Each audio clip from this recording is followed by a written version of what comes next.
Vamos lá, então. Boa noite a todos. Vamos meditar aqui brevemente.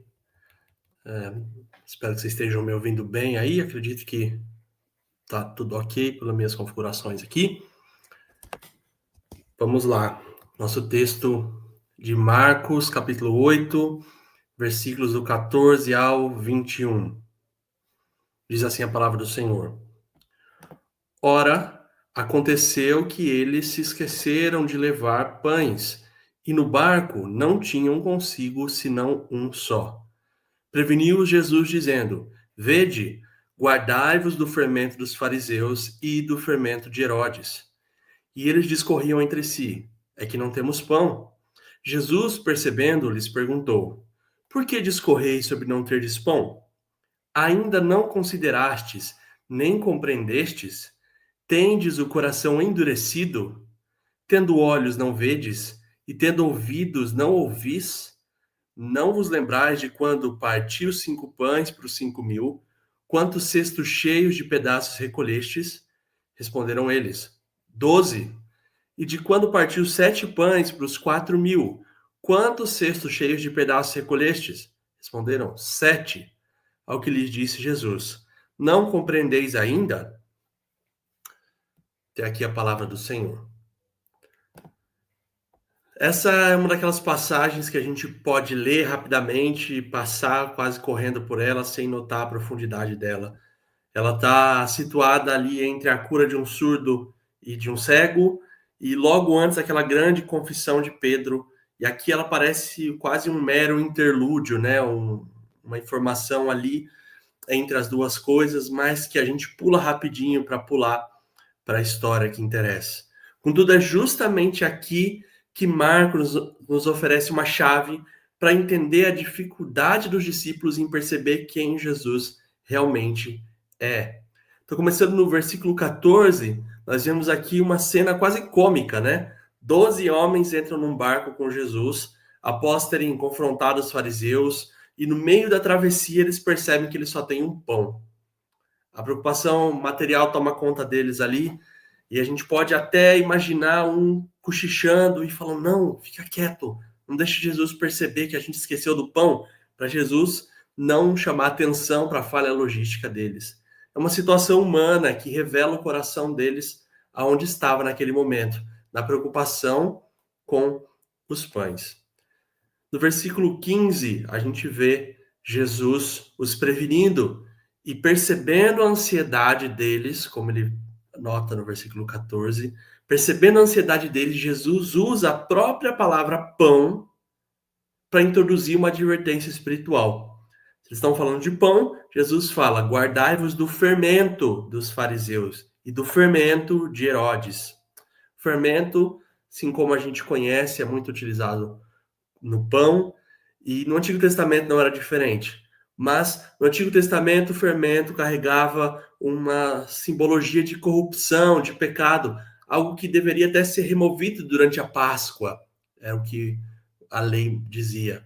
No Novo Testamento, essa imagem até continua quando Paulo diz que um pouco de fermento leveda toda a massa, quando ele vai falar sobre a influência de corrupção do pecado na igreja.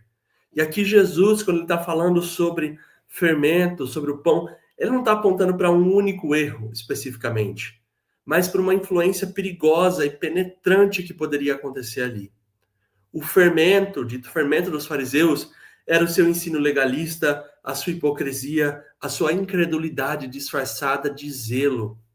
Mateus, na passagem paralela, vai esclarecer para a gente lá, Mateus 16:12, que Jesus estava falando aqui do ensino dos fariseus. Já o fermento de Herodes, que era um governante ímpio, tinha mais a ver com a incredulidade cínica, que buscava sinais como entretenimento, como foi no caso de João Batista, e buscava entretenimento para si, ao passo que tinha hostilidade quanto ao plano de Deus. Ambos os fermentos aqui, tanto a incredulidade de Herodes, quanto o ensino legalista, a hipocrisia dos fariseus, embora diferentes na forma, produziam o mesmo resultado, que é um coração incapaz de reconhecer a presença e o poder de Deus. O resultado final dessa influência de um fermento do outro é, no final das contas, a cegueira espiritual. E aqui no versículo 16 e do 17, a gente vê eles discorrendo sobre pão, Jesus respondendo a eles, e eles, pela sua reação, mostram a urgência de fato do aviso de Cristo. Eles escutam Jesus falar fermento e eles se confirmam, nossa, é porque nós trouxemos pão. A mente deles estava tão fixa no problema material que eles não conseguiam compreender uma metáfora espiritual. A frustração de Jesus é palpável ali. Ele pergunta, por que discorreis sobre não terdes pão? Por acaso tendes o coração endurecido? A falta de pão física não era o problema. A dureza do coração, a possível incredulidade, esse era o problema que Jesus estava apontando. E Jesus aqui diz, tendo olhos, não vedes, tendo ouvidos, não ouvis, ele diz no versículo 18.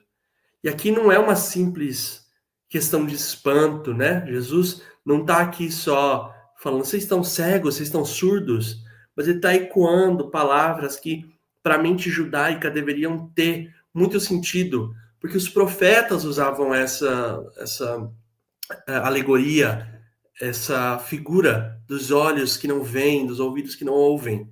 Isaías usa essa figura, Jeremias 5, Ezequiel 12 vai usar essa figura. Então, os profetas usam figuras que eles deveriam estar acostumados a entender quando Jesus falasse isso. Falar sobre a rebelião espiritual de Israel. Era a linguagem que Deus usava para confrontar um povo que, apesar de ter recebido toda a revelação, a lei, os profetas, os milagres, continuava espiritualmente cego, espiritualmente surdo. Então, ao aplicar essas palavras para os seus próprios discípulos, Jesus está expondo a gravidade da condição deles se eles fossem infectados pelo fermento dos fariseus e pelo fermento de Herodes. Essa cegueira não seria uma mera distração, mas o sintoma de uma rebelião espiritual mais profunda. Mas rebelião espiritual que vai muito mais do que pão físico. Algo muito profundo no coração deles. Já no versículo 18 até o 20, Jesus aqui, ele, para quebrar essa dureza, Cristo não está oferecendo outro sinal.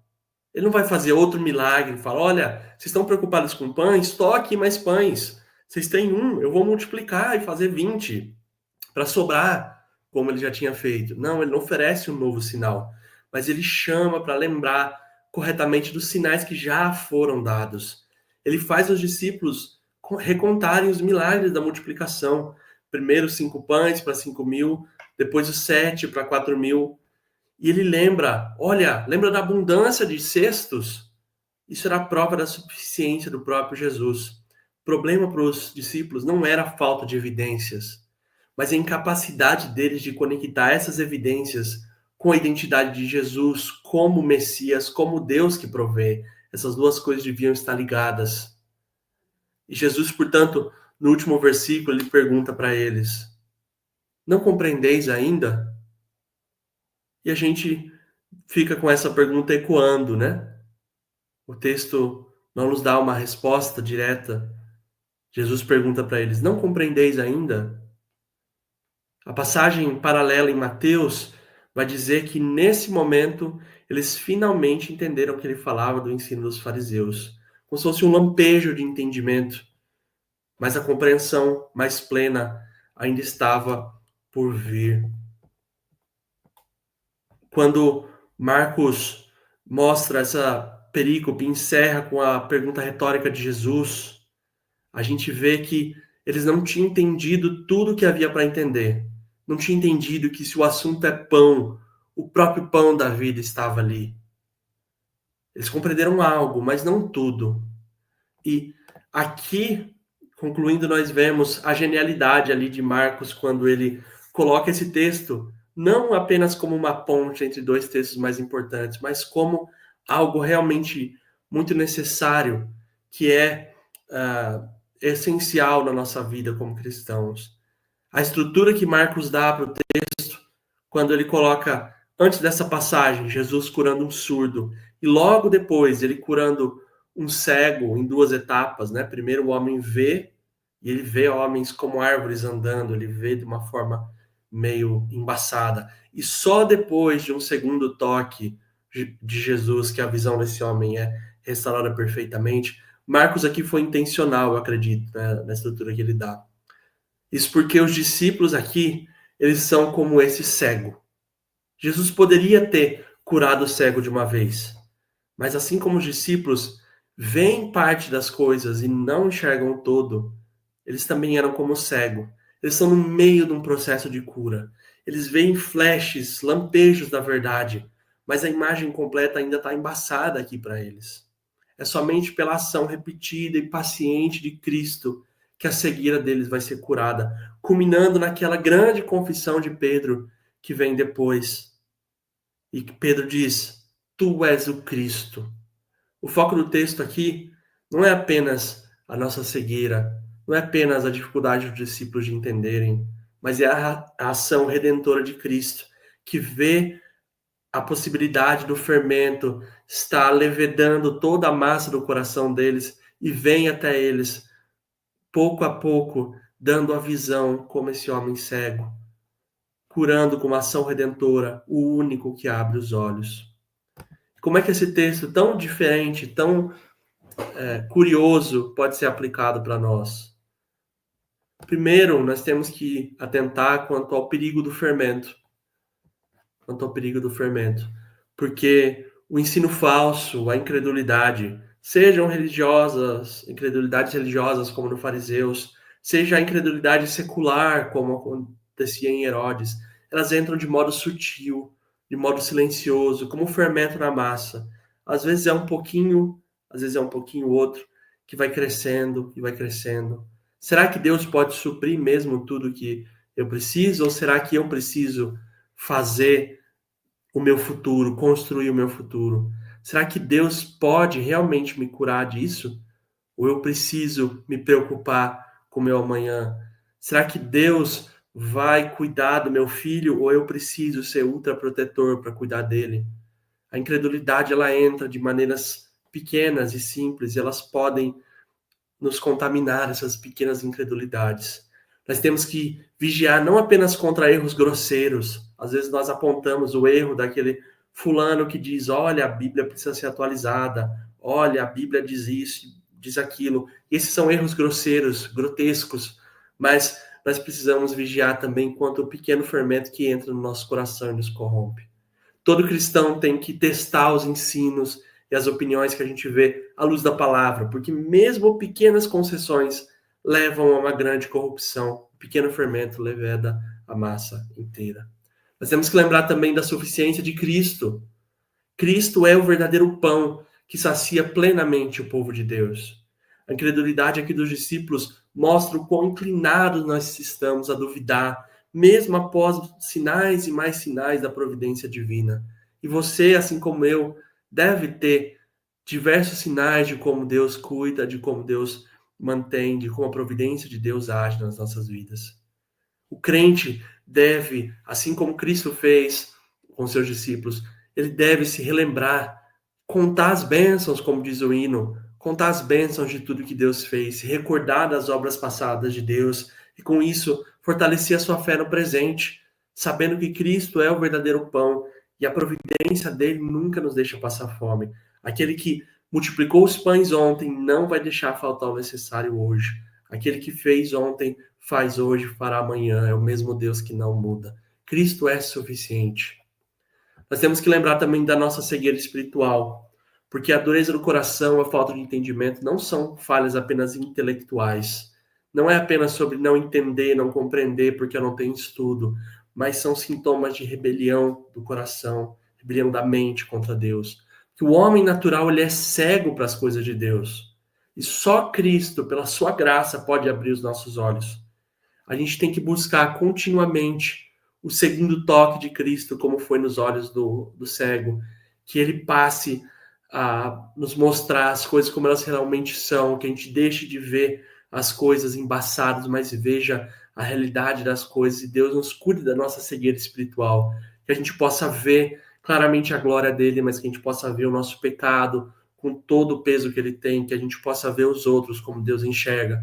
Nós precisamos da cura da cegueira espiritual.